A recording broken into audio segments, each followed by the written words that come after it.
क्या तुम्हें बाकुगान याद है? हाँ, वही छोटे गोल गोल से टॉयज जिन्हें कार्ड्स पर फेंको तो एकदम से जायंट से ड्रैगन बन जाते थे। मुझे याद है बचपन में मैं उन्हें स्कूल में ले जाया करता था, दोस्तों के साथ फ्री टाइम में खेला करता था और मम्मी को मैंने कितनी मुश्किल से मनाया, मम्मी मुझे ले दो, ये सिर्फ मुझे ही पता है। उस टाइम पर वो सिर्फ टॉयज नहीं थे, हमारे लिए वो पूरी दुनिया थे और आज हम वही यादें ताज़ा करने वाले हैं बाकुगान के सीजन 1 का फुल रिकैप के साथ। कहानी शुरू होती है एक अजीब दिन से जब आसमान में से रैंडम कार्ड्स पूरी दुनिया में गिरने लगते हैं। पहले तो सब कंफ्यूज होते हैं कि यार क्या ये कोई पोकेमोन की नई गेम है, लेकिन जल्द ही सबको समझ आता है कि ये कोई मामूली कार्ड्स नहीं है। इन कार्ड में से मॉन्स्टर्स बुलाए जा सकते हैं जिन्हें बोला गया बाकुगान। और इसी दिन से शुरू हुआ एक नया क्रेज बाकुगान बैटल्स का। इसी टाइम पर एंट्री होती है हमारी कहानी के मेन हीरो की, डैन कुसो।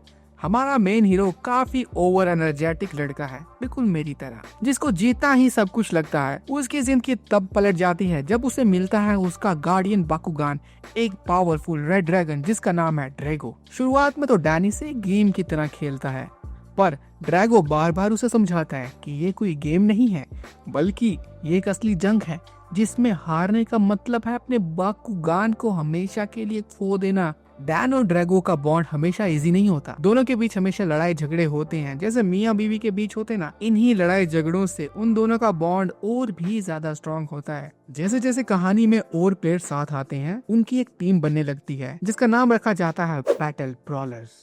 तो चलो मैं आपको कहानी के बाकी कैरेक्टर से इंट्रोड्यूस करा देता हूँ। ब्रूनो, जो कि एक काफी शॉर्ट टेम्पर्ड सी लड़की है, यानी कि अगर तुम उसको कुछ बोलोगे ना तो वो भाई तुम्हें जीने नहीं देगी, लेकिन ये अपने बाकुगान के लिए काफी वफादार है। उसके बाद आता है हमारा जीनियस छोटू मारूचो, जिसके बाकुगान का नाम है प्रेयस। ये बंदा काफी स्ट्रेटेजिक है, यानी कि टीम का दिमाग यही है। उसके बाद आती है जूली। जूली एक काफी चुलबुली तरह की लड़की है, ये करती तो काफी सिली हरकतें हैं लेकिन कभी कभी सबको हैरान भी कर देती है। और फिर आती है एलिस। ये हमारी काफी स्वीट और काफी इंटेलिजेंट लड़की है, लेकिन एलिस का एक सीक्रेट है, अभी नहीं बताऊंगा क्योंकि अगर मैं अभी बताऊं तो कहानी में पूरा मजा ही किरकिरा हो जाएगा। और इसके बाद टीम में एंट्री होती है शुन काजामी की। शुन एक निंजा स्टाइल ब्रॉलर है जो निंजास की तरह सोचता है कि भाई टीम में काम करने का कोई फायदा ही नहीं है। शुरू में तो शुन और डैन के बीच में काफी लड़ाई झगड़े होते थे, लेकिन धीरे धीरे उनको समझ आता है कि भाई अगर जीतना है तो साथ मिलकर ही काम करना पड़ेगा। ये सब मिलकर टीम बनाते हैं बैटल ब्रॉलर्स की और इस टीम का मिशन सिर्फ एक ही है, मल्टीवर्स को बचाना। लेकिन असली डर तब शुरू होता है जब एंट्री होती है एक मुखोटा पहने विलन की जिसका नाम है मासुकुरादे। मेरी प्रोनाउंसिएशन थोड़ी गलत हो सकती है, इसलिए माफ कर देना। ये बंदा हर बैटल में जीतकर अपोनेंट के बाकुगान को डूम डायमेंशन में भेज देता है, एक ऐसी जगह जहाँ से कोई वापस नहीं आ सकता।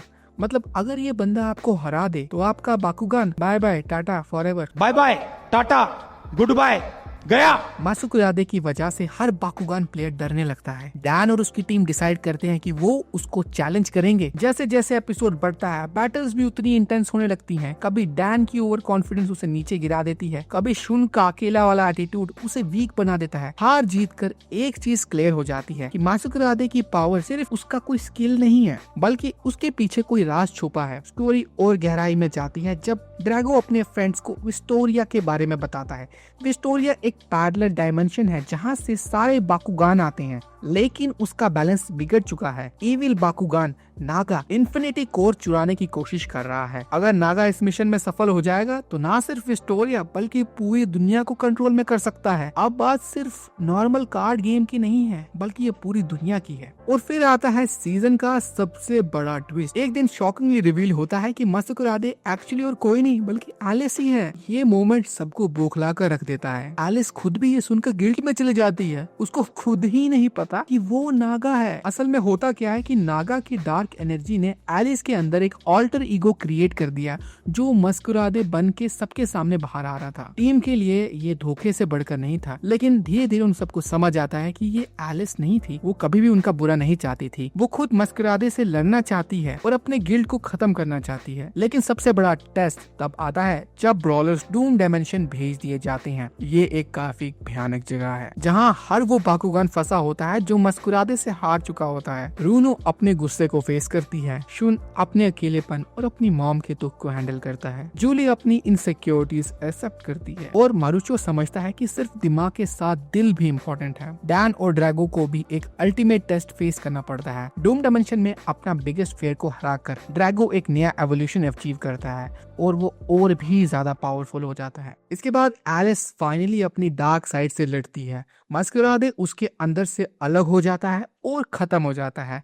एलिस अब ऑफिशियली बैटल ब्रॉलर्स बन जाती है बिना किसी पछतावे के। एक विलेन से वो हीरो में बदल जाती है और टीम फाइनली स्ट्रॉन्ग बन जाती है। फाइनल एपिसोड एकदम खतरनाक होता है। नागा अपना फाइनल प्लान शुरू करता है इन्फिनिटी कोर को चुराने का। बैटल्स एक के बाद एक होती हैं। हर एक ब्रॉलर अपना सब कुछ डाल देता है। हर बैटल्स के साथ लगता है कि शायद अब ये खत्म हो जाएगा, लेकिन टीम हमेशा एक दूसरे को बचा लेती है। क्लाइमैक्स आता है डैन और ड्रैगो के सामने जब उन्हें नागा से डायरेक्टली लड़ना पड़ता है। ये बैटल सिर्फ एक जीत या हार की नहीं थी, ये डू और डाई फाइट, जहाँ अगर वो जीत गए तो उनकी दुनिया बच जाएगी, लेकिन अगर वो हार गए तो सब कुछ खत्म हो जाएगा। ड्रैगो अपनी अल्टीमेट पावर का इस्तेमाल करके इन्फिनिटी कोर के साथ मर्ज हो जाता है और नागा को हमेशा के लिए हरा देता है। विस्टोरिया का बैलेंस भी दोबारा से रिस्टोर हो जाता है और दुनिया एक बार फिर से सेफ हो जाती है। और इसी के साथ सीजन 1 एंड होता है। एक सिंपल लड़का डैन कुसो और उसकी टीम जो शुरुआत में बस एक गेम खेल रहे थे बन जाते हैं लेजेंड्स। तो आई होप आपको ये वीडियो पसंद आई होगी। अगर आई है तो वीडियो को लाइक और चैनल को सब्सक्राइब कर दीजिए